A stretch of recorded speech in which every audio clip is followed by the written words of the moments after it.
thought it's better to give Jason another chance to keep talking. It's really enjoying them back and hear the story life in college. The story of Leah. Remind me something about Leah. Any relationships she had in your mind with others? Who is Leah? Jessica? Who is Leah? Anything you can... I remember she was... Okay, I don't think...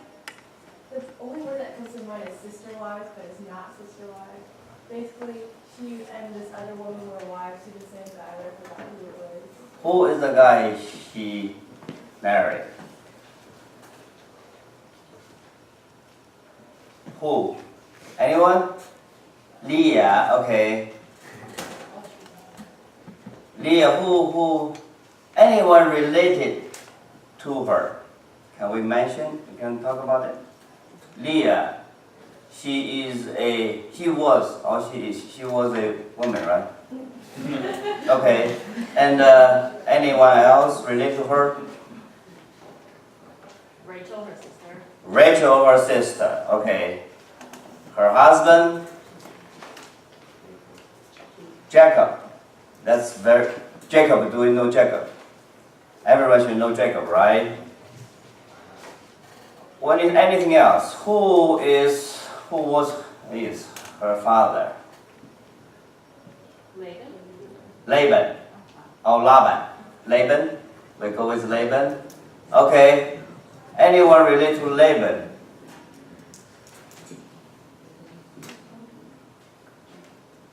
Uncle, right? Who is Jacob's uncle? And anyone related to Jacob? Esau, right? Anyone related to Esau? What? His father? Justin, who? Say it again. Their parents? Yeah, their parents. Who are their parents? Who are Jacob and Esau's parents?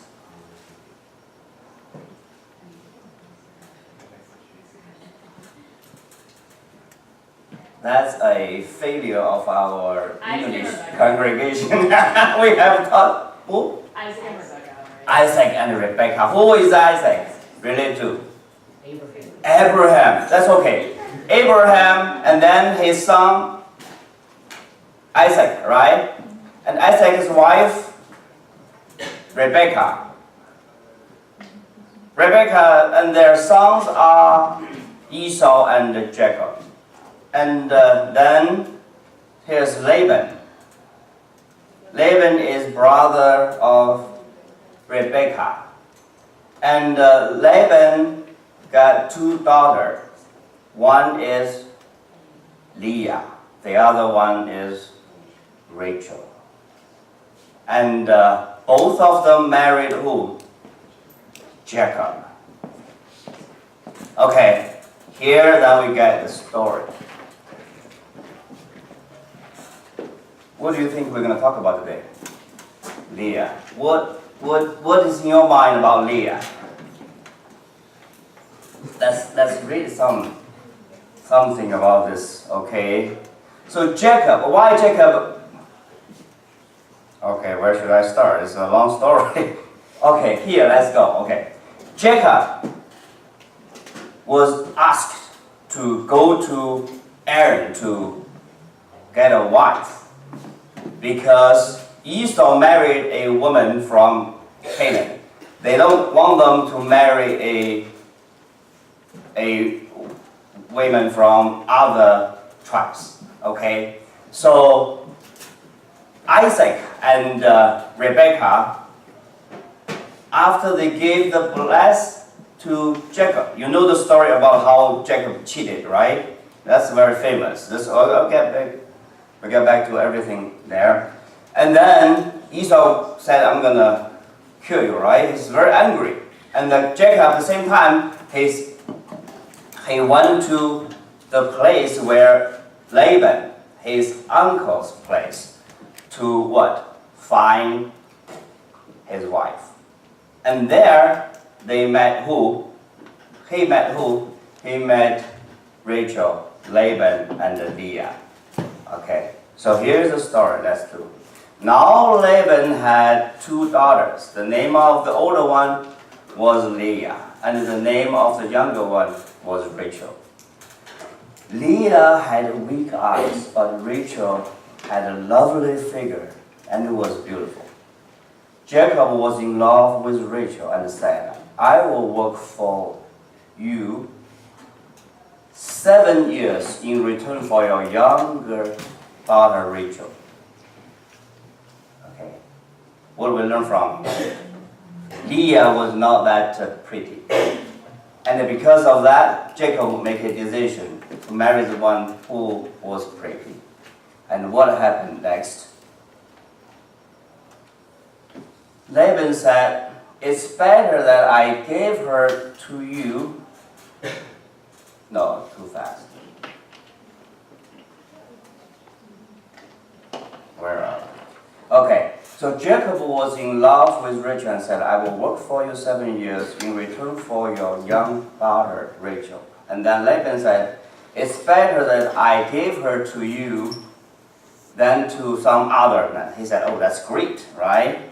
Stay here with me. And then Jacob served 7 years to get Rachel. But it seemed like only a few days. You know, when you're in love with someone, trying to get her, at the time is just free. It's not a problem. Because of his love for her. Okay. Now, what next? So after 7 years, so Laban brought together all the peoples of the place and they gave a feast. But when evening came, he took her daughter Leah and brought her to Jacob. And Jacob made love to her, and Laban gave her servant Zilpah to his daughter as her attendant. When morning came, there was Leah. So Jacob said to Laban, what is this have you done to me? I served you for Rachel, didn't I? Why have you deceived me? The situation, I guess in the night, Jacob did not realize that's not Rachel, it's Leah. And in the morning, he realized that, and what he said is, what have you done to me? Now what happened? Laban replied, it is not our custom here to give the younger daughter in marriage before the older one. Finish this daughter's bridal week, then we'll give you the younger one too, also, in return for another 7 years of work. 14 years of work to get a wife. Okay, how easy now for all the men to get married. Okay, do you see that? Okay, now what happened? This is the marriage started. So Jacob get Leah as a wife, and then later on he get Rachel, and then stay together for another 7 years. During these 7 years, what happened? When the Lord saw that Leah was not loved, he enabled her to conceive, but Rachel remained childless. Leah became pregnant and gave birth to a son. She named him Reuben, for she said, it is because the Lord has seen my misery. Surely my husband will love me now. And then she conceived again. And when she gave birth to a son, she said, because the Lord heard that I am not loved, he gave me this one too. So she named him Simeon. And again, she conceived. And when she gave birth to a son, she said, now, at last, my husband will become attached to me, because I have borne him 3 sons. So he was named Levi. That's the end of the story. No. She conceived again. And when she gave birth to a son, she said, "This time I will praise the Lord." And so he named him Judah. And then he stopped having children. This is the story. It's very detailed about how Leah got conceived for all the first 4 children in her life. So this is a very, very interesting story when you think about it. After we read this story, what is in your mind? What I'm going to talk about? The story about Leah. What is the life in your mind after reading this story about Leah? Sarah. What was the question? The question is, what after we read this story? I hope everyone get this story, Leah. And what do you think about Leah's life? Make a guess about what I'm going to talk about. I don't know, I feel like I kind of felt bad for her, but then with the first 3 children, it was, I don't know, because like the Lord blessed her and all that, it was kind of selfish, I guess, for her to name her children with the hope of just making her husband appreciate her. But then with the 4th child, she kind of realized that, all the children were gifts from God, so she, needed to praise him. And Perfect. You talk the all I'm going to talk. Okay, so today we talk about rejection. Think about Leah's life. As a daughter, he was married. She was married because of what? Because of her sister.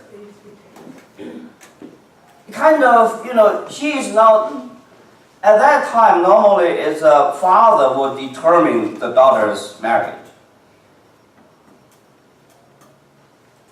Her father definitely can give her another chance, saying, I will have you marry someone, at least not by, she knows, and her father knows why Jacob stayed.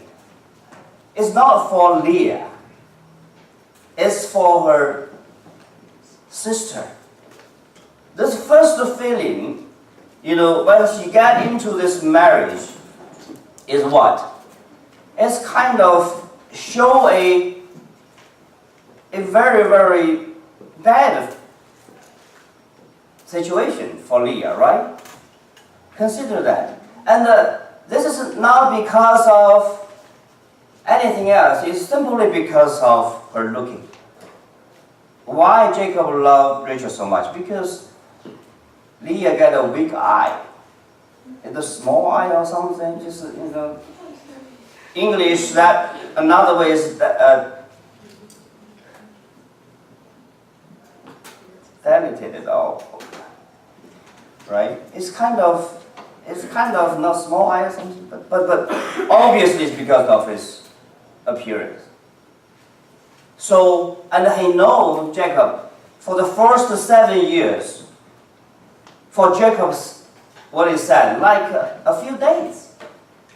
She was with them all the time, living under the same roof. Do you know what the feeling of that? For Leah, you marry Jacob, and then Jacob can marry Rachel. Okay. Now what is that? That is the one thing. But what we see is, from what Sarah said, is bring her a very miserable life. Miserable life. If we look at the verses, let's go back. The first thing is, when the Lord saw that Leah was not loved. Because from God's eye, she can tell Leah was not loved, and she enabled her to conceive. And the result is she had a baby. And she named her Reuben. What that means is, the Hebrew word for Reuben is it just means the Lord has seen my misery. So this is even from Lord's eyes. She was leading a bad life there for this marriage. And what is she's hoping for? Surely my husband will love me. Is that the case? So not only he was saying, he also cried for that.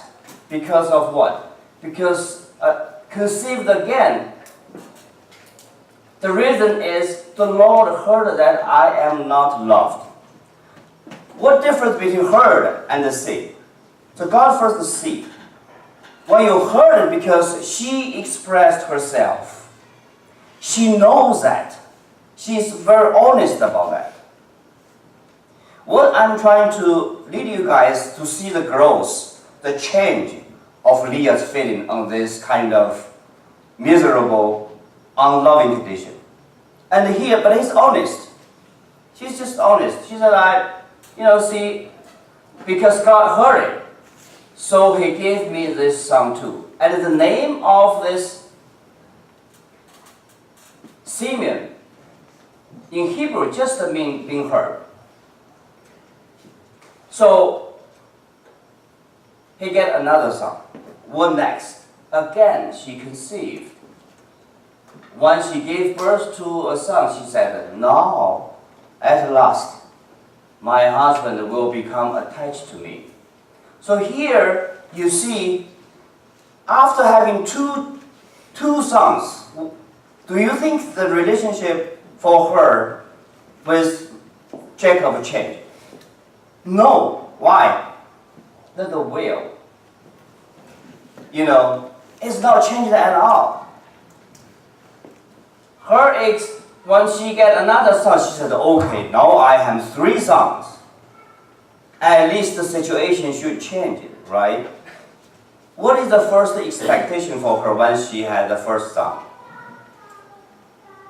She said, surely my husband will love me.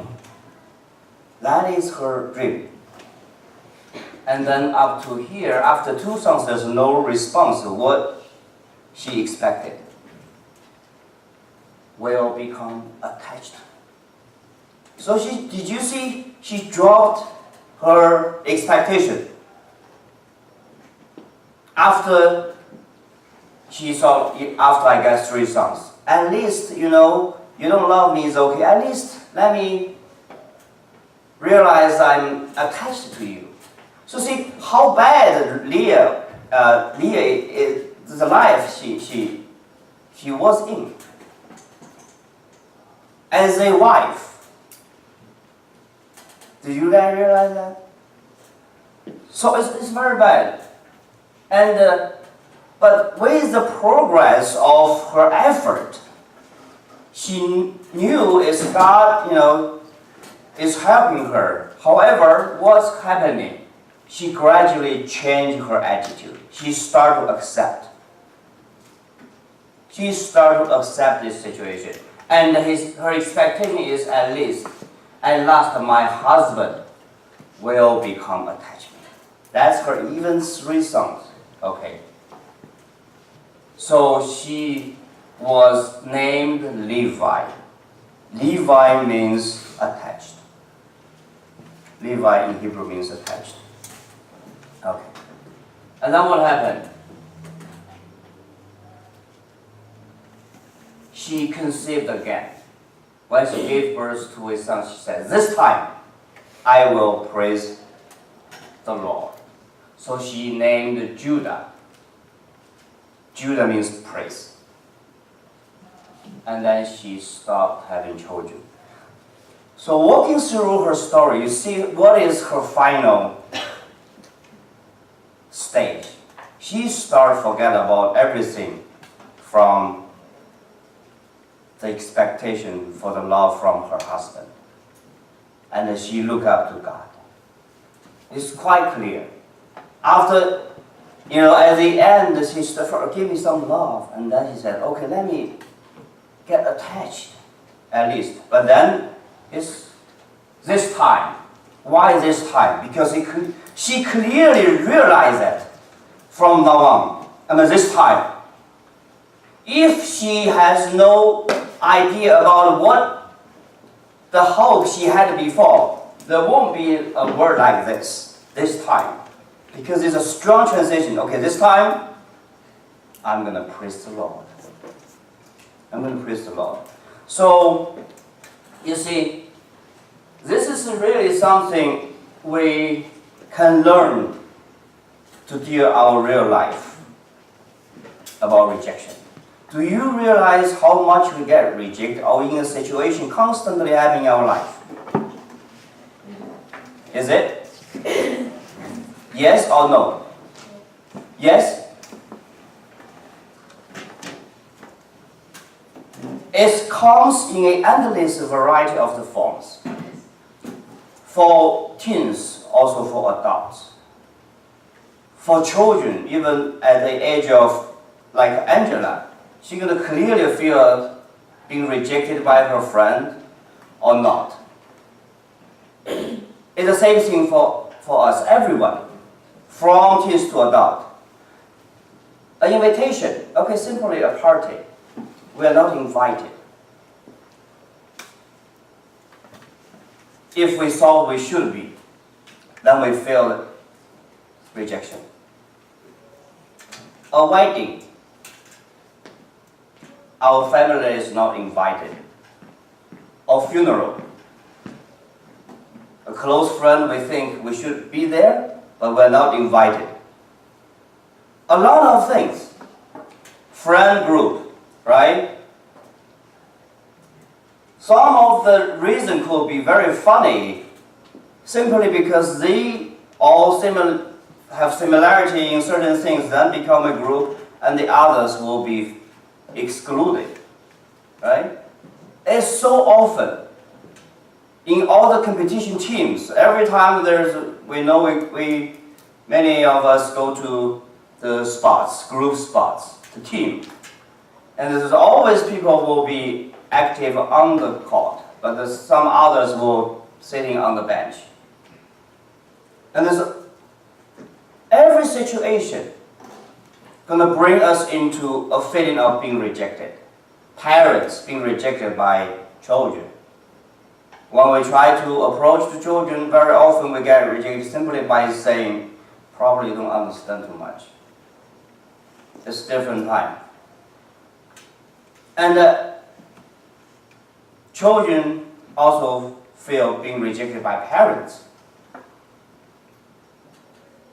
When we try to approach parents say, okay, I'm busy.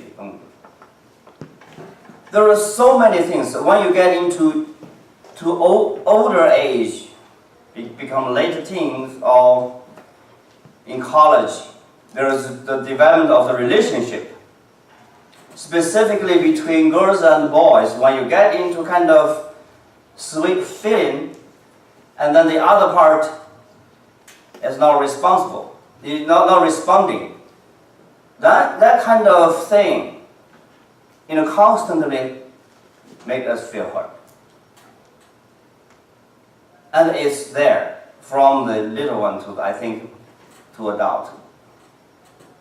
How do we deal with that? I think Leah gave us the growth of Leah gave us a at least some very good insight of how we should deal with it. The first thing when we fail being rejected, what is the thing gonna make us feel?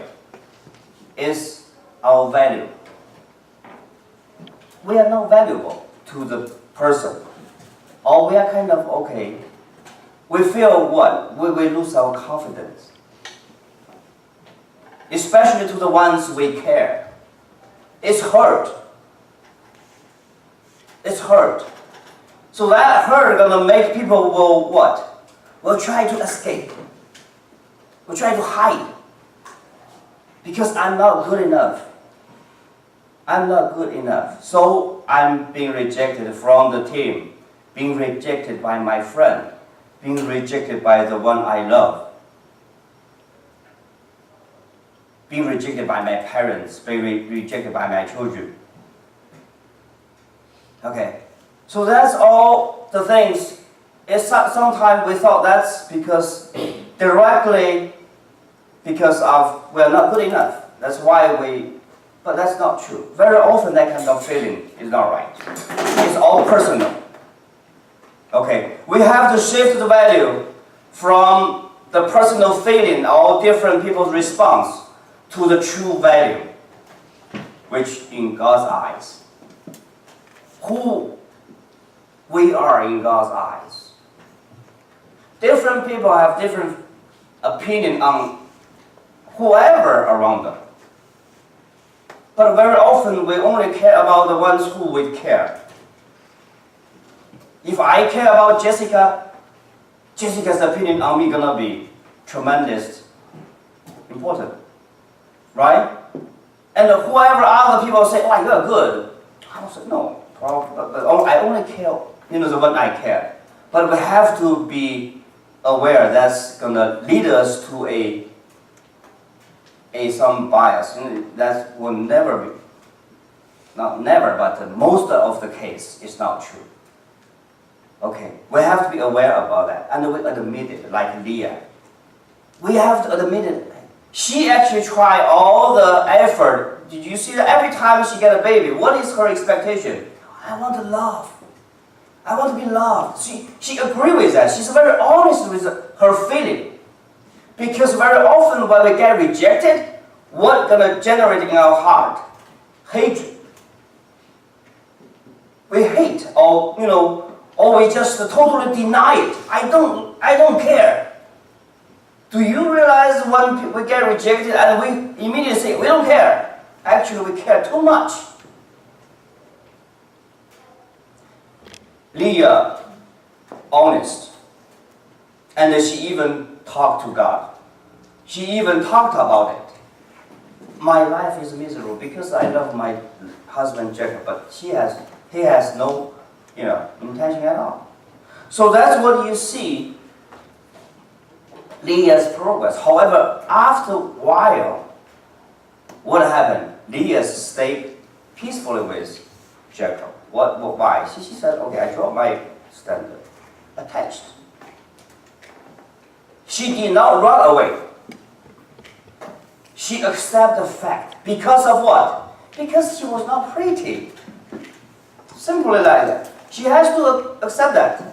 Because Jacob loved Rachel because she was beautiful. Right? So that's something we cannot change. But the value does not stay low because we are rejected. Okay. Now what happens? So when we think about our life, we have to agree why there's a reason. Because for Leah, she has no choice how she should look. Because when she disliked his look, what she really offended? God. God made her. If I were Leah, I would say, God, why do you make me like that? It's not my fault. Right? But what she did, she accepted everything. Okay, Jacob, as long as you accept me, attach me to me, that's good enough. So that's good enough. So you see this, the first thing is because when we get rejected, we don't look ourselves. It is not a measure of the true worth.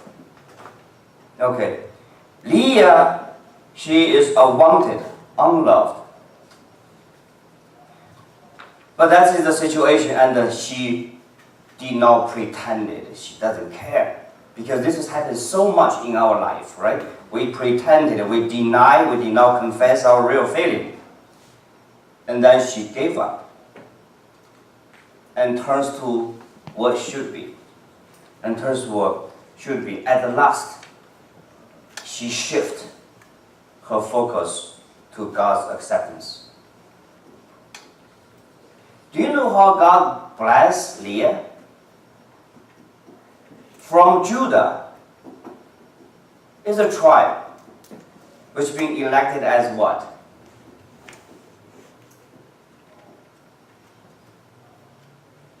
Who coming out from Judah? Jesus. Okay.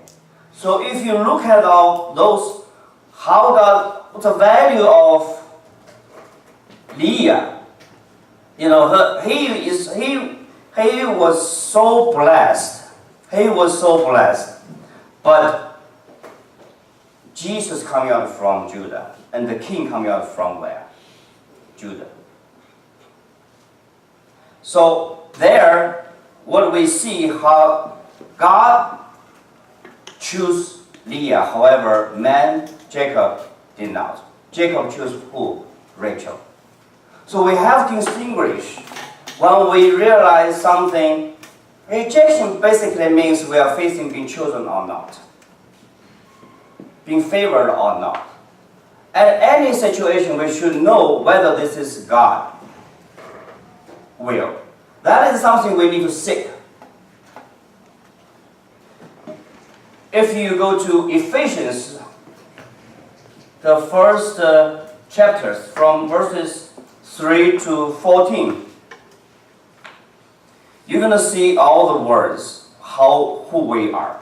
You're going to see we are blessed, we are chosen, we are loved, we are predestinated, adopted, redeemed, forgiven, lavished with grace, included in Christ, sealed with the Spirit, guaranteed a inheritance. This is who we are. Get reminded, okay, Alice? That's who you are. Okay? So that's, when we realize that, we're going to forget because we care about man's opinion so much. So much. And whoever believes in God, that's who we are. Now we know our value. If we know this, then we know where our confidence should coming from, where the satisfaction in our life should coming from. And every time we've been rejected, it also leads us to Jesus Christ. It's a place where we're kind of depressed and there's no hope. And then we seek where the hope is. That is the gospel. That is the gospel. And every time we get rejected, we also should think we are not perfect. We've been rejected by some human reason, however, being rejected by what is bad in ourselves. That will lead us, if we know there's a cross there, that's going to lead us to a place where we humbly repent. Repent. People reject you, not some people because they're really bad, because we don't want them being with us. That's why people don't choose you. And it's quite often, it's happening in any area, right? Rejected by job, you're not qualified. There's a word called qualification. Every place has a qualification. In my mind, you are not qualified to be my wife. You are not qualified to be my husband, right? This is all, when we think about that, choose or make a decision, reject this part or include, it's because of these things. And we need to know those things clearly. If we are not good enough, if we are not rejected, we don't know we're not good at it. Just like a job hunting, right? The first company rejects you for this reason, and then you need to work on that. You don't simply say, okay, I don't care. First, agree with it. Second, I really want the job. And thirdly, work on it. So from another aspect, rejection somehow is good. Because probably the one you rejected is not the one, is the one going to help you to be better. To help to build up you. Okay. So this is an opportunity to ask God to continue to work out the area that are not likable in our life. That are not likable. So that's a fact sometimes. Okay. I think for the story from Leah, that's quite simple, right? 4 sons. She made a pretty good progress in her spiritual journey regarding her feelings with Jacob. And we see eventually she turns to God. I believe once she knows how to praise God, anything else in her life, once she's facing this kind of mistreating or miserable life again, she will have much strong strength in her life. All right. Okay, you guys get the story? Get the message? Let's pray. Dear Lord, thank you for this, all the messages in the scriptures. Every story, there is a message you want to talk to us, encourage us. And from the story of Leah, let us know how to deal with rejection in our life. It's so often and just everywhere, every moment almost in our life, we need to make a decision to choose or reject. It also teaches us how to focus on you and knowing the value of our life in your eyes and the calling in our life. To fulfill that calling will be the purpose of everyone who decide to follow you. Pray in Jesus' name. Amen.